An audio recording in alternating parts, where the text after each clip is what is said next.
भी गए होंगे, सुस्त भी हो रहे होंगे, घर जाने का भी मन होगा, भूख और प्यास भी लग रही होगी, लग रही है ना? एक बार खड़े हो जाइए, अपने स्थान पर खड़े हो जाइए, सारे लोग खड़े हो जाइए।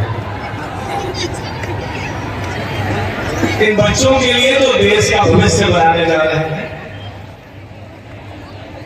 इनमें से एक एक बच्चा जो देश के काम आएगा। आप सब लोग एक बार इस बाल दिवस के अवसर पर बच्चों के लिए और बच्चे खुद भी एक बार जोरदार तालियों से भक्कर हो।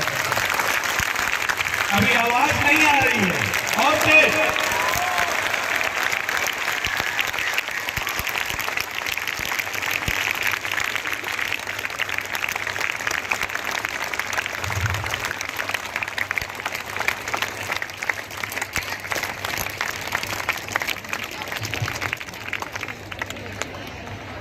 आप लोग अपने स्थान पर बैठ जाएं।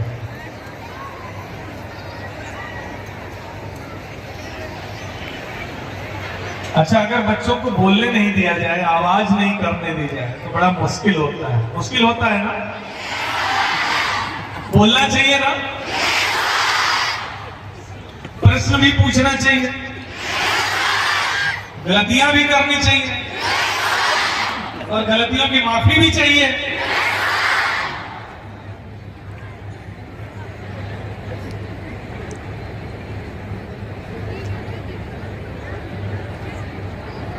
मैं आपके बीच 30 मिनट रहूंगा।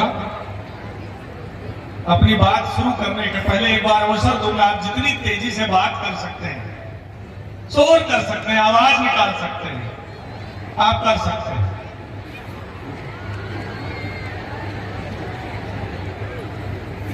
एक शब्द है,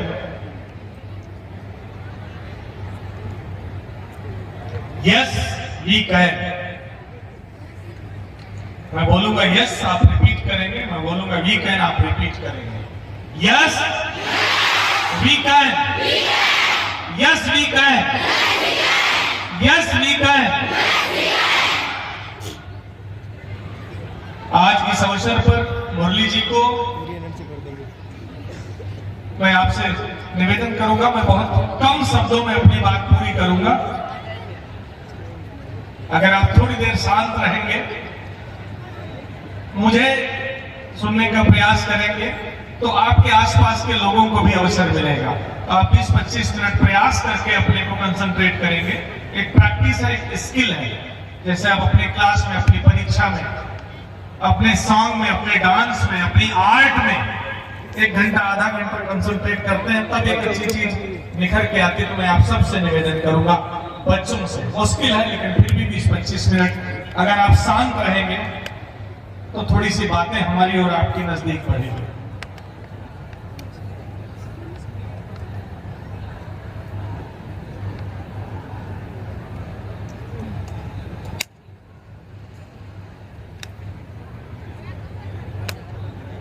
मुरली जी, उनके पिताजी विजय शंकर यादव जी, पचौरी जी, पुष्प जी, एसोसिएशन के सारे पदाधिकारीगण, उपस्थित प्रिंसिपल्स, टीचर्स, पेरेंट्स, हमारे पत्रकार बंधु, मीडिया के साथी, अभिभावकगण और आज उपस्थित प्यारे बच्चों,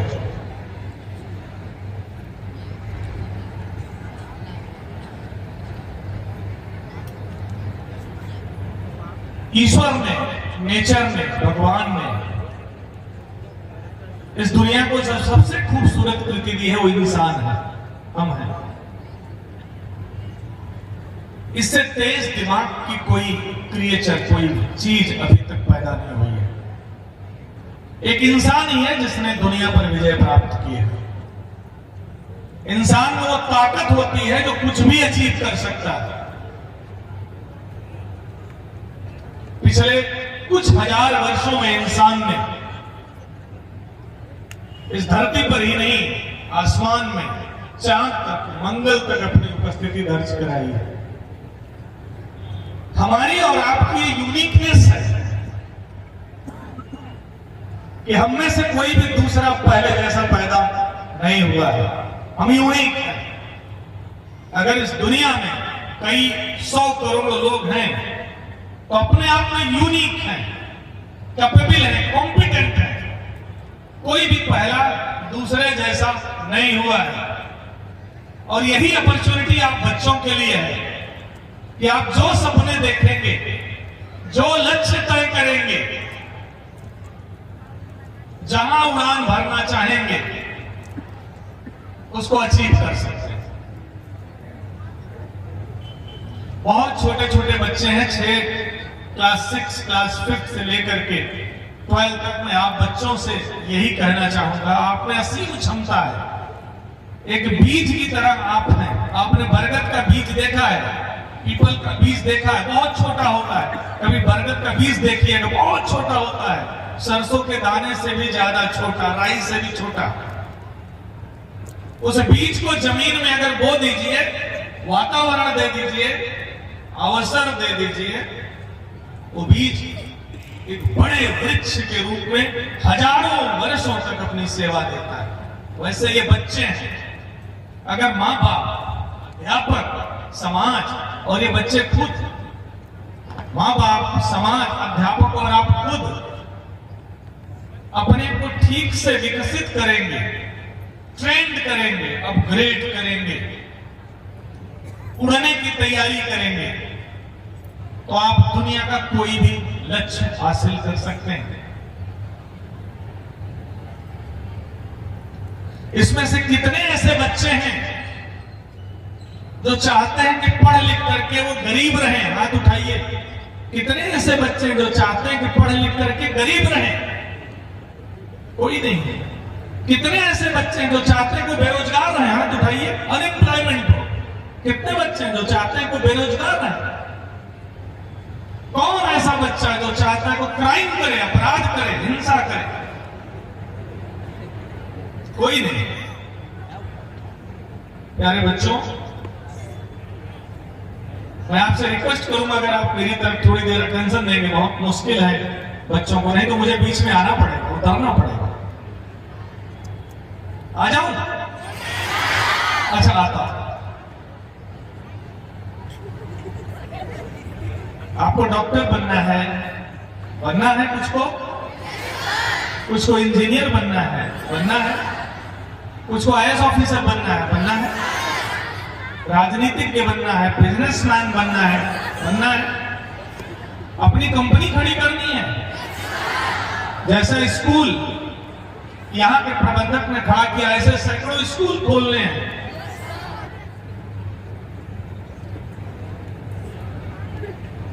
अगर आपके अपने सपनों को पूरा करना है, अपने लक्ष्य को पूरा करना है, तो उसके लिए 3 चीजें जीवन में सीख लीजिए। बड़े सपने देखिए, बड़ा लक्ष्य निर्धारित करिए। इस देश के सबसे अमीर आदमी धीरूभाई अंबानी, जिन्होंने रिलायंस साम्राज्य खड़ा किया, आज से कुछ वर्ष पहले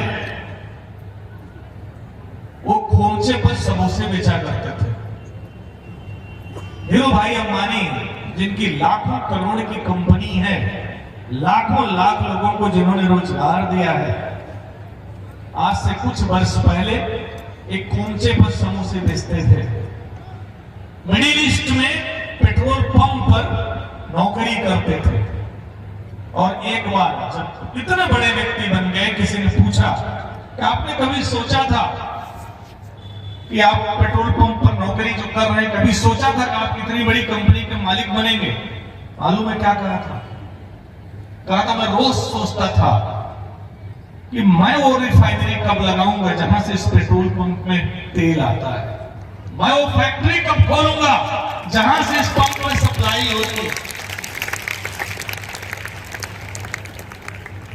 धीरूभाई अंबानी ने अपने बेटे मुकेश अंबानी को एक टारगेट दिया था। ये कुछ वर्ष पहले की बात है, जब टेलीकम्युनिकेशन में क्रांति नहीं आई थी, मोबाइल और इंटरनेट की दुनिया शुरू हो रही थी। आप बहुत छोटे बच्चे हैं, वो समय था जब 1 मिनट कॉल करने के हम लोगों को 18 रुपए लगते थे, और हम लोग रात के 11 बजे के बाद पीसी हो जाते थे, थोड़ा सस्ता हो। आज फ्री ऑफ कॉस्ट कॉल होती है। धीरू भाई अंबानी ने मुकेश अंबानी को एक सपना दिया था कि तुम टेलीकॉम की दुनिया के उस समय बादशाह बनोगे, किंग बनोगे, दुनिया पर टेलीकम्युनिकेशन में राज करोगे जिस दिन टॉक टाइम की कीमत एक पोस्ट कार्ड की कीमत से कम करके दिखाओगे। पोस्ट कार्ड 20 पैसे का। आज मुकेश अंबानी ने ऑलमोस्ट फ्री ऑफ कॉस्ट कर दिया है। बड़े सपने देखो और उन सपनों को पूरा करने के लिए योजना बनाओ। उस योजना पर अमल करने के लिए कड़ी मेहनत करो, अपार मेहनत करो, अपनी पूरी ताकत उड़ेल दो और तब तक रुको नहीं जब तक वो सपना पूरा नहीं हो जाए, वो लक्ष्य प्राप्त नहीं हो जाए। जो बच्चे सपने देखते हैं, लक्ष्य निर्धारित करते हैं, एम तय करते हैं, जो कड़ी मेहनत करते हैं, रात दिन अनवरत मेहनत करते हैं, फोकस्ड रहते हैं अपने लक्ष्य पे, और जो बच्चे अपनी असफलता से सीखते हैं, अपनी गलतियों से सीखते हैं, हर असफलता के बाद सफलता प्राप्त करने का प्रयास करते हैं, अंत में उन्हीं के सपने पूरे होते हैं।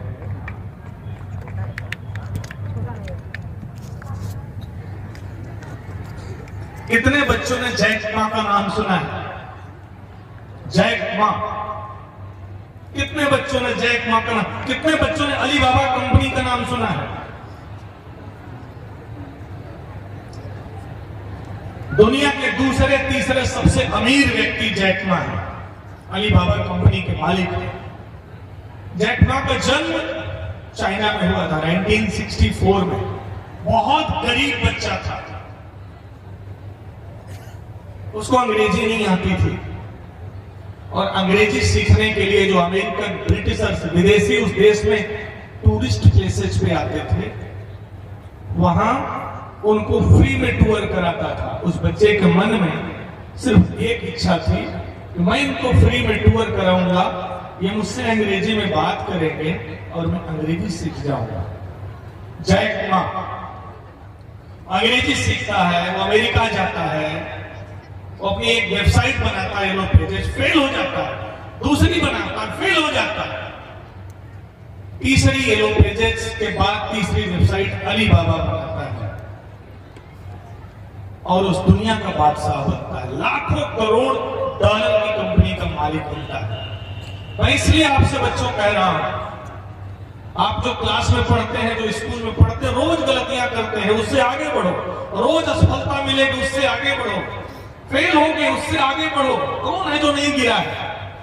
कौन ऐसा बच्चा है जो साइकिल चलाते हुए नहीं गिरा है?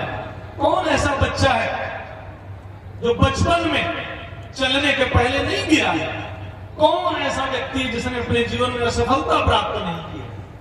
लेकिन जीत उनकी होती, आगे और बढ़ते हैं जो उस असफलता से सीखते हैं, गलतियों से सीखते हैं, लगातार एफर्ट करते रहते हैं और मेहनत करते हैं। जैक मा कॉलेज में एडमिशन लेना चाहते थे, 4 बार फेल हुए, 4 टाइम्स। हार्वर्ड यूनिवर्सिटी में एडमिशन लेने के लिए 10 बार फेल हुए। KFC आप सबने सुना है? कितने बच्चों ने KFC का नाम सुना है? वाह, सबने सुना।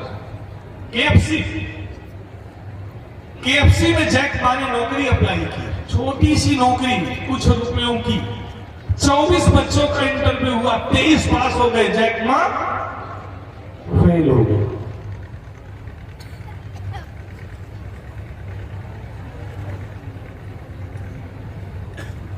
असफलता ये नहीं बताती कि आप जीवन भर असफल रहेंगे। असफलता सिर्फ ये बताती है कि सफलता प्राप्त करने का कोई और तरीका है। एडिसन का नाम कितने बच्चों ने सुना है? क्या किया था एडिसन ने? क्या किया था? बल्ब का आविष्कार किया था।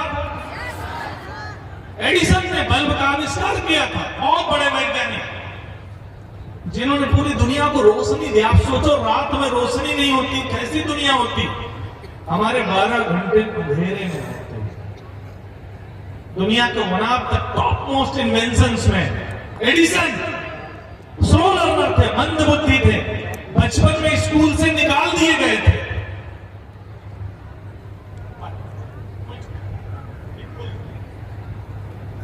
एडिसन को उनकी टीचर ने उनकी जेब में एक स्लिप रख करके घर भेज दिया कि जाओ इसको अपनी मां को दिखा देना।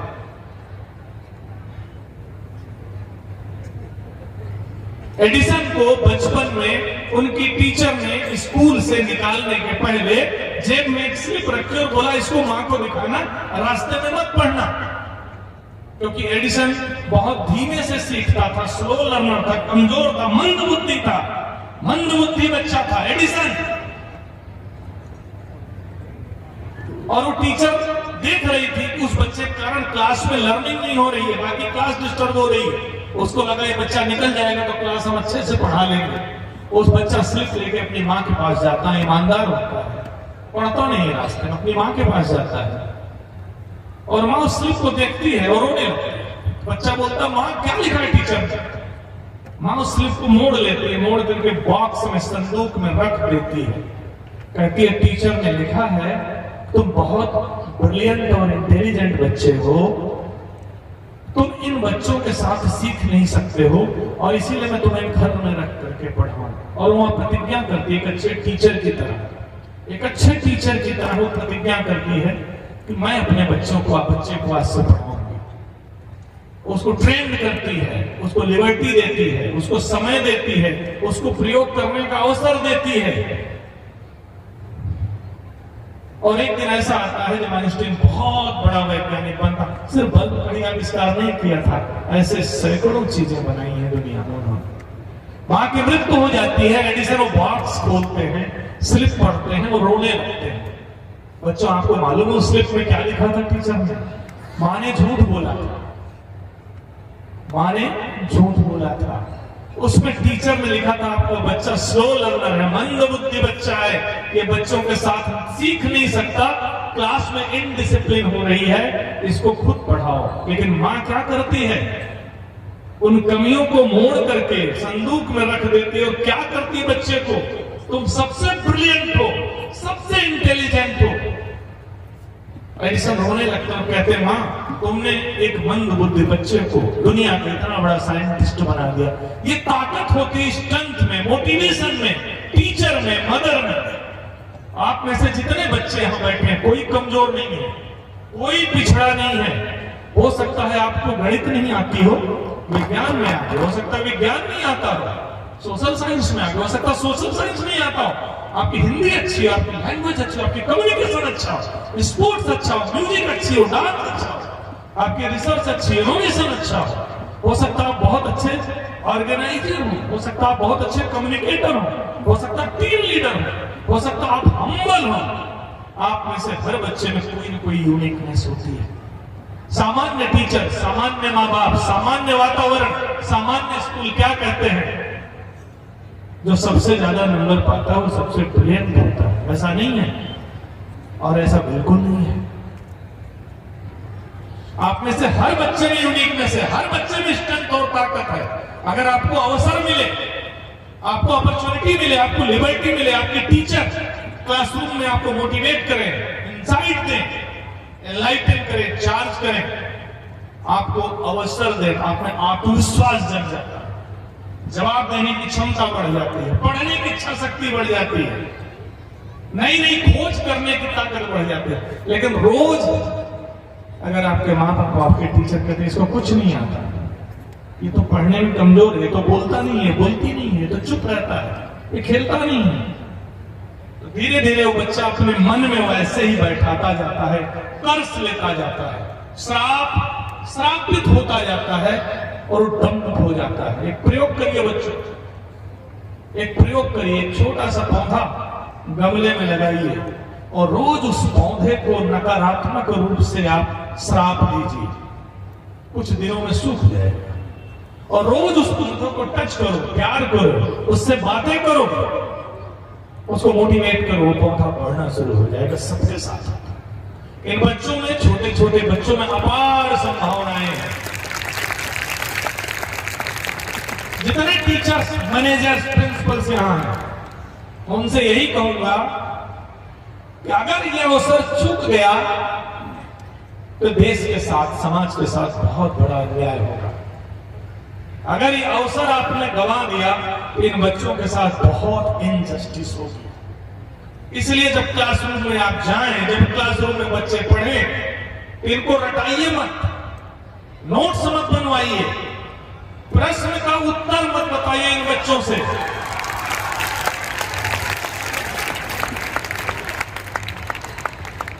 एज ए टीचर आप इन बच्चों से सिर्फ प्रश्न पूछिए और थोड़ा मोटिवेट करिए, थोड़ा चार्ज करिए, थोड़ा हिंट करिए। थोड़ी देर बाद आपको विश्वास बढ़ेगा और ये बिना उत्तर बताए सारे प्रश्नों का उत्तर दे देंगे। एज ए टीचर इन बच्चों को प्रयोग करने दीजिए, रिसर्च करने दीजिए, इनोवेट करने दीजिए, इंक्वायरी करने दीजिए, डिबेट करने दीजिए, गलतियां करने दीजिए। ये बच्चे सीखना शुरू कर देंगे।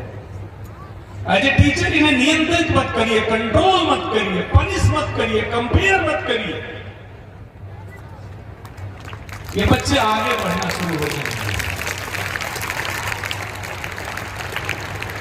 किसी भी क्लास में एक टीचर जाए और बच्चों से कोई प्रश्न पूछे, सारे बच्चे क्या करते हैं? उधर देखते हैं, उधर देखते हैं, क्योंकि उसके पहले उनको डिस्करेजमेंट मिली है, उनका कॉन्फिडेंस लूज हो गया है। उनको लगता है कहीं गलत बोल दूंगा तो लोग हंसेंगे, टीचर डांटेंगे। उनको लगता है कहीं गलती ना हो जाए। यही एक हिचक है जो सफलता और असफलता के बीच सबसे बड़ी दूरी है। क्लास का वातावरण ऐसा बनाइएगा, आप प्रश्न पूछिए और हर बच्चा जवाब देने को तैयार हो। अगर उसको यह मालूम होगा कि मेरा जवाब अगर गलत हो भी गया, उसके बाद फिर एफर्ट करके एक नया जवाब मिलेगा, तो हर क्लास दूसरे की तरफ नहीं देखेगी, बच्चे जवाब दें। बच्चों, ये धरती उत्तर प्रदेश की है।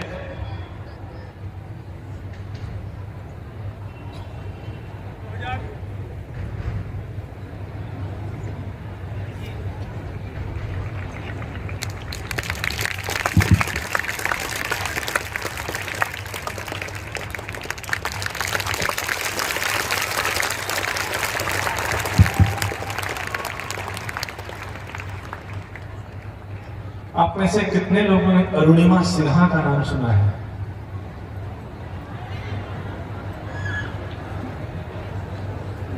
दो 2012-13 की बात है। एक नेशनल फुटबॉल की प्लेयर ट्रेन से जर्नी कर रही थी, फैजाबाद होते हुए उसकी ट्रेन जा रही थी। उसका नाम था अरुणिमा सिन्हा, अभी है। फैजाबाद से यात्रा करते समय, लखनऊ की यात्रा करते समय, वो जिस कोच में थी, उस लड़की ने सोने की चेन पहनी थी और उस कोच में कुछ लोग उसको सोने की चेन को छीनना चाहते थे, लूट करना चाहते थे। वो फुटबॉल प्लेयर थी, I am sorry, volleyball player थी। वो वॉलीबॉल प्लेयर थी, वो खिलाड़ी थी, वो डरती नहीं थी। उसने उन लोगों से लड़ाई की और उस लड़ाई में उन लोगों ने चलती ट्रेन से, रनिंग ट्रेन से उसको धक्का दे दिया। 60, 70, 80 की स्पीड की चलती ट्रेन से वो गिर पड़ती है जमीन पर और उसके एक पैर पर पूरी ट्रेन निकल जाती है, उसकी एक टांग कट जाती है। 2012-13 की बात है, 14 की बात है, ज्यादा पुरानी बात नहीं, 8-10 वर्ष पुरानी बात है। नेशनल वॉलीबॉल प्लेयर ट्रेन की जर्नी में लोग धक्का देते हैं, उसकी चेन खींचने के लिए गिर जाती है, एक पैर की टांग, पूरी टांग कट जाती है, दूसरे में मल्टीपल फ्रैक्चर आते हैं। रात में ट्रेनें गुजरती रहती है, लुढ़क करके वो किनारे आती है, बेहोश हो जाती है और कितनी सारी ट्रेनें आवाज सुनती है कान में, क्योंकि अंधेरा था, रात थी, किसी को पता ही नहीं चला, कोई बचाने नहीं आया। कई घंटे बीत जाते हैं और अचानक उसको होश आता तो देखती है कि जो उसकी टंगी काट है, उसको चूहे, जो उसकी टांग कट गई है, उसको चूहे कुतर रहे हैं स्टेशन के उस एरिया में। सुबह होती है, किसी ट्रेन का गार्ड देखता है, नेक्स्ट स्टेशन पे सूचना जाती है, उसको उठाया जाता है, नियरेस्ट हॉस्पिटल भेजा जाता है। उस हॉस्पिटल में ऑपरेशन के लिए बेहोश करने की सुविधा नहीं थी। कई घंटे हो जाते हैं, मालूम है डॉक्टर क्या कहते हैं? पूरी टांग काटनी पड़ेगी, नहीं तो गैंग्रीन हो रहा है, मींस पॉइजन पूरी बॉडी में फैल रहा है। अगर टांग नहीं काटेंगे तो मर जाओगी। उसको होश रहता है, उसकी टांग नहीं है, एक कट गई, दूसरे में मल्टीपल फ्रैक्चर है, और डॉक्टर कहते हैं इसको काट करके बिल्कुल निकालना पड़ेगा। आप सोचो, एक पैर, एक छोटी सी सुई चुभ जाती है, कितना दर्द होता है। पूरा पैर कट गया है, उसको पूरा निकालना है। मालूम है क्या कहती है? डॉक्टर कहता है मैं यहां ऑपरेशन नहीं कर सकता क्योंकि बेहोश करने की सुविधा नहीं है, एनेस्थीसिया नहीं था। बोलती है जब ईश्वर ने बचा लिया और यहां तक पहुंचा दिया और मैं उस एक टांग कटने के बावजूद इतनी देर तक जिंदा हूं, तो जिंदा रहते हुए, होश में रहते हुए ऑपरेशन कर दो, काट दो, मैं सह लूंगी। और बिना बेहोश किए हुए उसकी टांग काट दिया। उसको नकली कई महीनों तक, वर्षों तक वो हॉस्पिटल में रहने के बाद घर पहुंचती है, उसको नकली पैर लगता है, दूसरे पैर में रॉड लगती है, एक पैर नहीं है और दूसरे पैर में रॉड लगी है। वो लड़की मालूम है क्या सपना देखती है? वो लड़की ये सपना देखती है क्योंकि समाज ये कहता है कि अब ये कुछ नहीं कर पाएगी, जीवन भर बेड पर रहेगी। वो लड़की अपने दिमाग में ये सपना देखती है कि मुझे माउंट एवरेस्ट फतेह करना है, दुनिया की सबसे ऊंची चोटी पर पहुंचना है, जहां 100 लोग जाते हैं और 50 लोग वापस नहीं लौटते जिंदा। वहां जाने के लिए टेस्ट होता है, मेंटल विल पावर चेक होती है, ब्लड प्रेशर चेक होता है, फिटनेस देखी जाती है, कई महीनों तक ट्रेनिंग होती है। वो क्या सपना देखती है? मुझे माउंट एवरेस्ट फतेह करना है। लोग कहते हैं पागल हो गई है, 100 कदम चल नहीं सकती है, दौड़ नहीं सकती है, माउंट एवरेस्ट चढ़ेगी, माइनस टेम्परेचर, -30, 40। बोलती हाँ, काम से क्या होता है, मेरे पास विल पावर है और मैंने सपना देखा है मैं माउंट एवरेस्ट फतेह करूंगा। उसको सब मना करते हैं, उसको सिर्फ एक लड़की सपोर्ट करती है। मालूम है कौन थी? बछेंद्री पाल, जिसने कभी इतिहास में माउंट एवरेस्ट फतेह किया। तो वो बछेंद्री पाल के पास जाती है और बछेंद्री पाल कहती है कि यस बेटा, अगर तुमने मन में सोच लिया, इस अवस्था के बाद बिना पैर के तुमने सोच लिया तुम माउंट एवरेस्ट फतेह कर सकती हो, तो मान लो कि तुमने कर लिया, बस वो दिन आना शेष है। और वो प्रैक्टिस करती है। और अरुणिमा सिन्हा सिर्फ माउंट एवरेस्ट फतेह नहीं करती,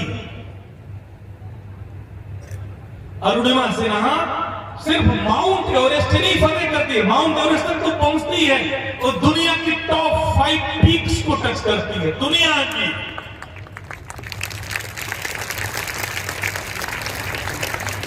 तो 2014 में अफ्रीका की टॉप मोस्ट पीक टच करती है, 2014 में अमेरिका की टॉप मोस्ट पीक टच करती है, 2015 में ऑस्ट्रेलिया की टॉप मोस्ट पीक टच करती है, 2015 में इंडोनेशिया की टॉप मोस्ट पीक टच करती है। ये विल पावर है। ऐसे कितने लोग इस दुनिया में हैं जिनके हाथ नहीं है, पैर नहीं है, आंख नहीं है, आसमान छूते हैं, टॉप तक पहुंचते हैं। और हम जो यहां बैठे हुए हैं, स्वस्थ हैं, फिट हैं, अच्छे परिवार में जन्म हुआ है, माँ बाप अच्छे विद्यालय में पढ़ा सकते हैं, ड्रेस दे रहे हैं, फीस दे रहे हैं, गाड़ी से यहां छोड़ रहे हैं, थोड़ी सी बीमारी होती तो दवा मिल जाती है, सारे देखने वाले लोग हैं।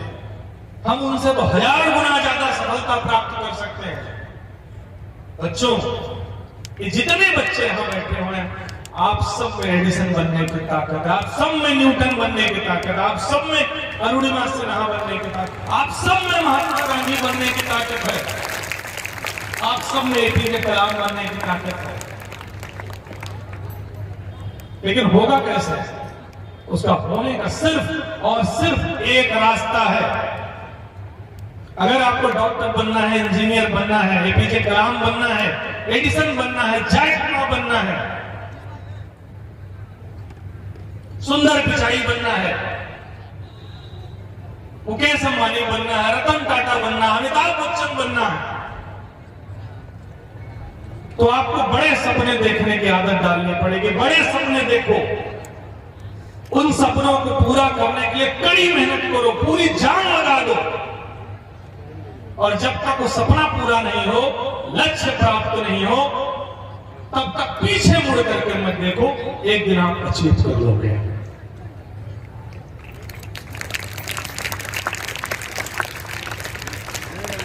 मैं किसी एक ऐसे ही सेमिनार में था, एक टीचर खड़ी होती है और कहती है कि सर इस दुनिया में कुछ लोग होते हैं जो टॉप पर पहुंच जाते हैं और कुछ लोग नहीं पहुंच पाते, क्षमता तो सब में होती है। मैंने उससे सिर्फ एक बात कही, मैंने कहा हर बीज में वृक्ष बनने की क्षमता होती है। बच्चों आप सब में टॉप तक जाने की क्षमता है। कोई अपने को पहचानेगा और कोई सोता रह जाएगा।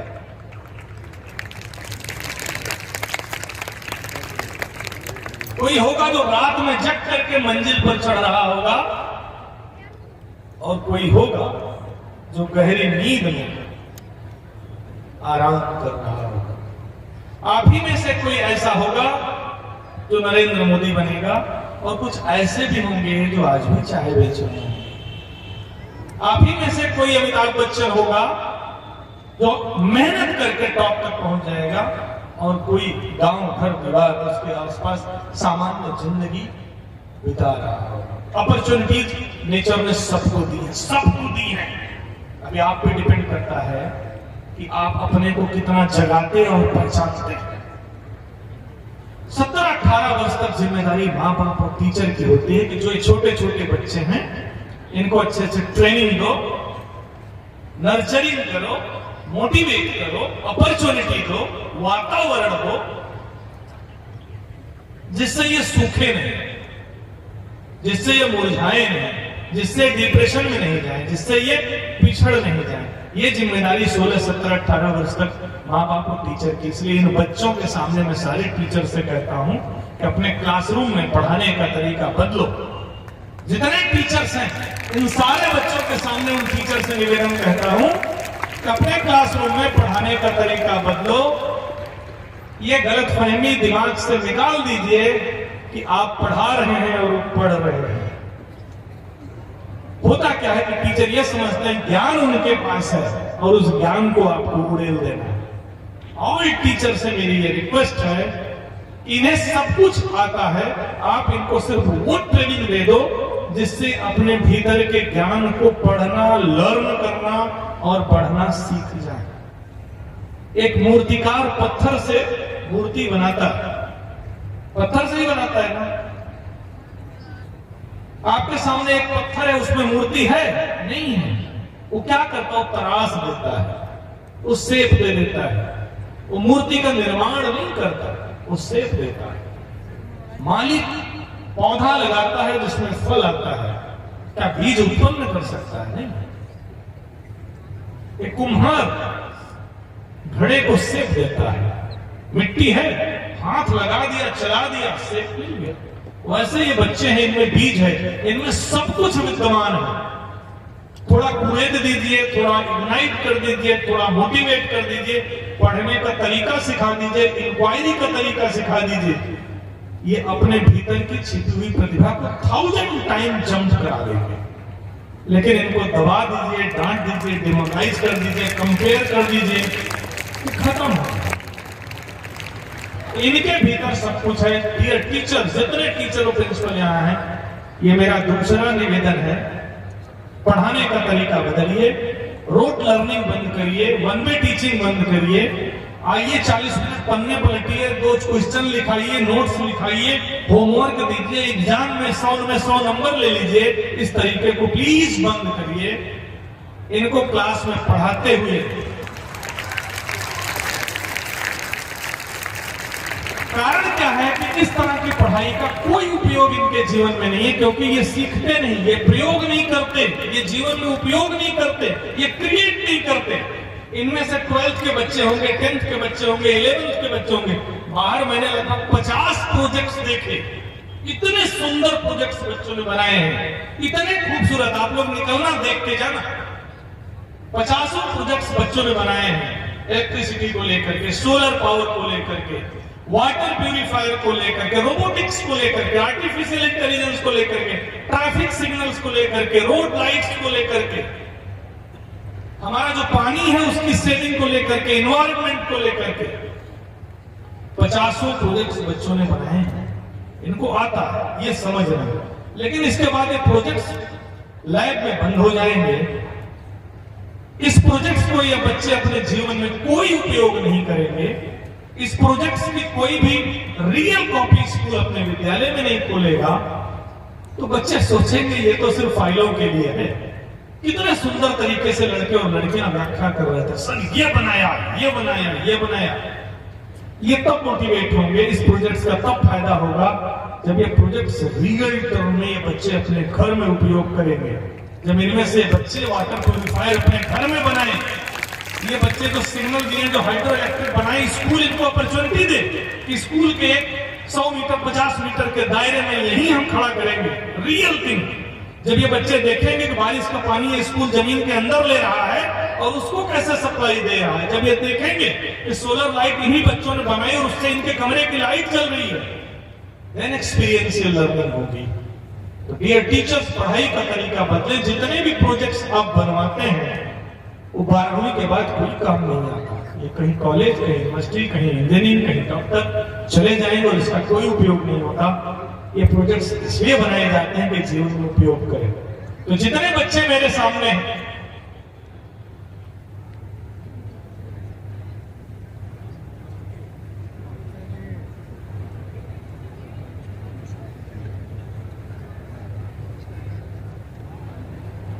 जितने बच्चे यहाँ बैठे हुए हैं, उनसे निवेदन है कि जब आपके टीचर क्लासरूम में आए तो आप डिमांड करो तो मैडम जो आप पढ़ा रही हो उसमें मुझे प्रोजेक्ट्स करने हैं, उसमें मुझे एक्टिविटी करनी है।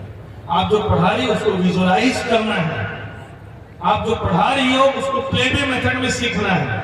आप जो पढ़ा रही हो उसको आर्ट इंटीग्रेट करके सिखाइए। आप जो पढ़ा रही हो उसको सब्जेक्ट इंटीग्रेट करके सिखाइए।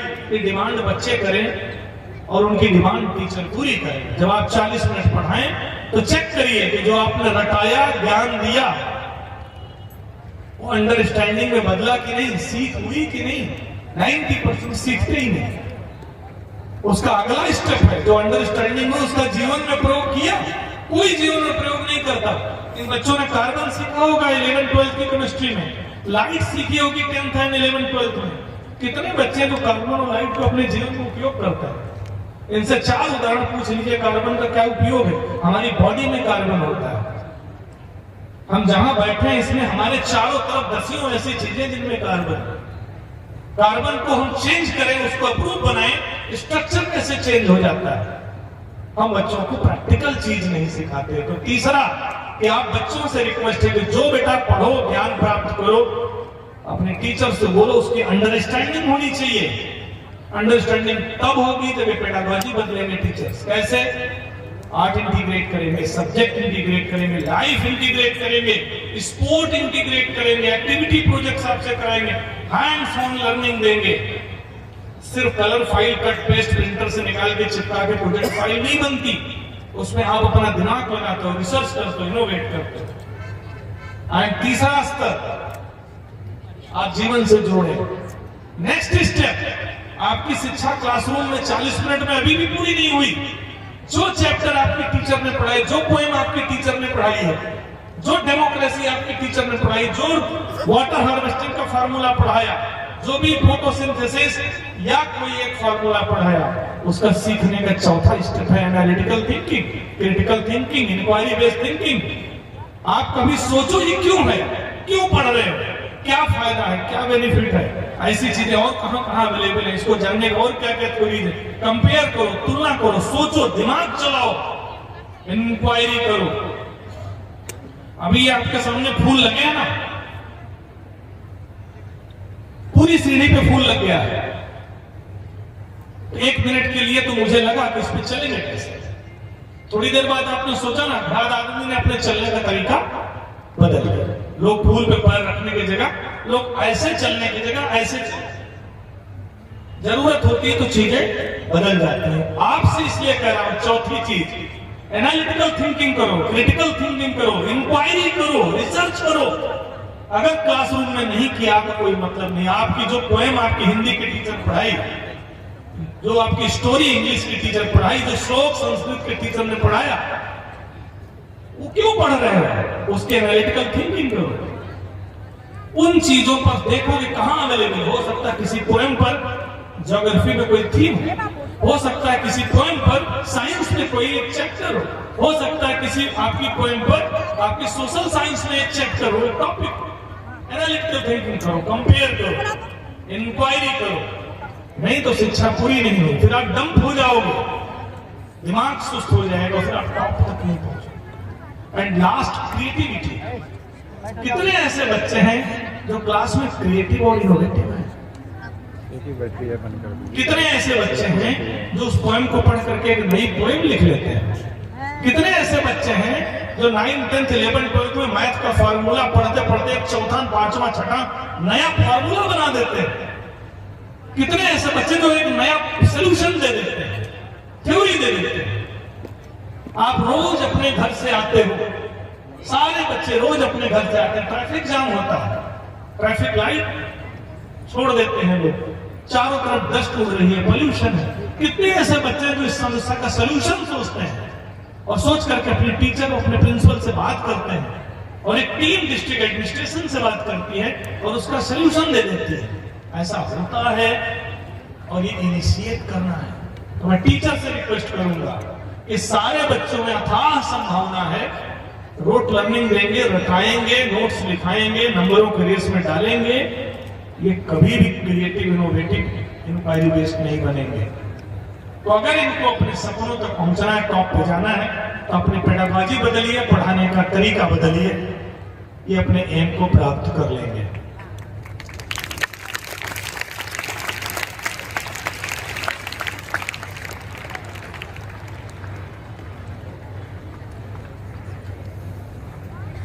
बेटा, लास्ट में मैं 4 बातें आपसे कहूंगा। पहला,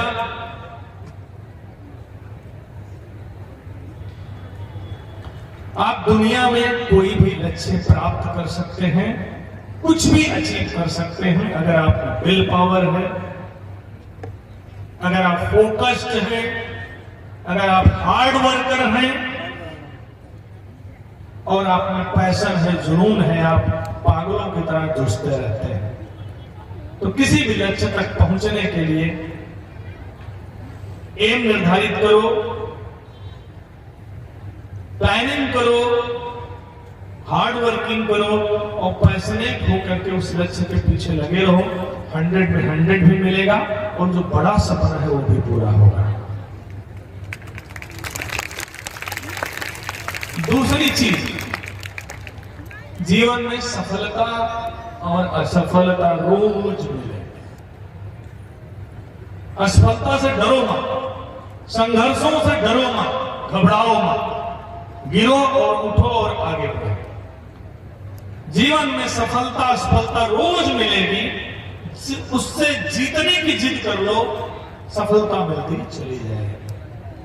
इसलिए मान के चलो कि एक बार हारे, एक बार गलती किए, एक बार पीछे गए, इसका यह मतलब नहीं कि दुनिया खत्म हो गई, जीवन खत्म हो गया। बराक ओबामा जो अमेरिका के राष्ट्रपति थे, कभी किसी पार्षद तक के पद का इलेक्शन भी नहीं जीते थे।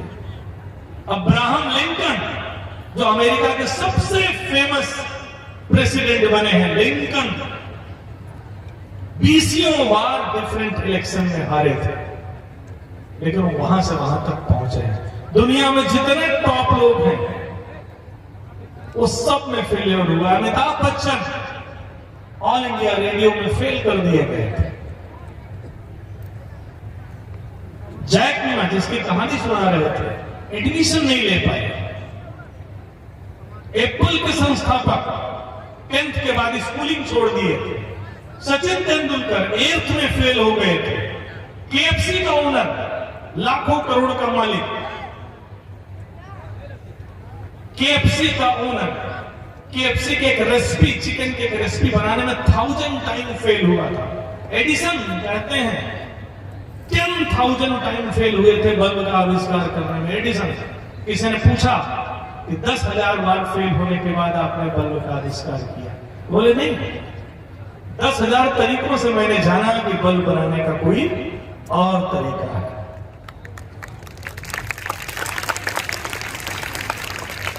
एपीजे कलाम मिसाइल मैन, भूतपूर्व राष्ट्रपति, पायलट बनना चाहते थे, पायलट नहीं बन पाए, फेल हो गए थे। दुनिया में जितने लोग हैं वो गिरते हैं, संभलते हैं, ताकत इकट्ठी करते हैं और आगे बढ़ जाते हैं। अंत में मैं इन छोटे छोटे बच्चों को सिर्फ यही कहूंगा, क्योंकि आज मुझे मुरली और उनकी टीम ने बुलाया है, बहुत खूबसूरत विद्यालय है, बहुत अच्छे बच्चे हैं, घंटों तक इतना सुंदर कार्यक्रम दिया है, कल्चरल थीम दी है, बहुत सारी चीजें प्रेजेंट की हैं, आपने अपनी साइंस एग्जीबिशन लगाई है। आप सारे बच्चों को, जो मंच पर थे, जो मंच के पीछे हैं, जो सामने हैं, जो टीचर्स जिन्होंने तैयारी कराई है, प्रिंसिपल्स जिन्होंने आपको यहाँ तक पहुंचाए, पेरेंट्स जो यहाँ तक आपको ले आ रहे हैं, एक अवसर दे रहे हैं, अपॉर्चुनिटी दे रहे हैं, और आप खुद जो अपने सपने बना रहे हैं, इस बाल दिवस के अवसर पर आप सबको मेरी बहुत सारी शुभकामना, ढेरों आशीर्वाद।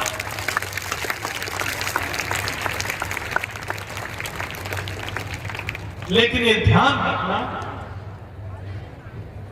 इस दुनिया में रोज लाखों पैदा होते हैं और लाखों मृत्यु को प्राप्त होते हैं। कुछ एक होते हैं जो दुनिया बदलते हैं और आगे बढ़ते हैं, और आपको उन एक में आगे बढ़ना है। इस उम्र में अगर सो गए, इस उम्र में अगर आपने जीवन बेकार किया, इस उम्र में अगर आपने मेहनत नहीं की, अपने को सुस्त कर लिया, इस उम्र में गलत आदतों में अगर आप गिरेल हो गए, इस उम्र में अपने माँ बाप अध्यापकों की दिशा को ना मान करके आपने किसी तीसरी राह पकड़ ली, तो सफलता लेना मुश्किल हो जाएगा।